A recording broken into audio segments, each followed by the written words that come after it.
अहम और अफसोसनाक खबर के साथ कराची में एमिजिना पर गुल प्लाजा में लगने वाली हौलनाक आग 33 घंटे बाद मुकम्मल तौर पर बुझा दी गई है। जली हुई इमारत से मजीद 4 लाशें निकाल ली गई हैं। अमवात 10 हो गई हैं, जबकि 22 जख्मी अस्पताल में जेर इलाज हैं। पुलिस के मुताबिक वाक़े में लापता 59 अफराद के अहल खाना ने राब्ता किया है।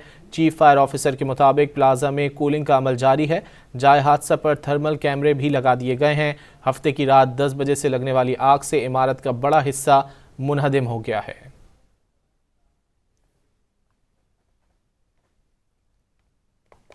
अहम और अफसोसनाक खबर के साथ कराची में एमिजिना पर गुल प्लाजा में लगने वाली हौलनाक आग 33 घंटे बाद मुकम्मल तौर पर बुझा दी गई है।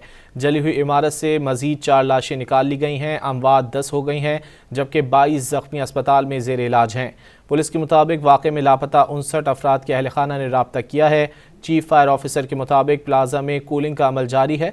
जाए हादसा पर थर्मल कैमरे भी लगा दिए गए हैं। हफ्ते की रात 10 बजे से लगने वाली आग से इमारत का बड़ा हिस्सा मुनहदिम हो गया है।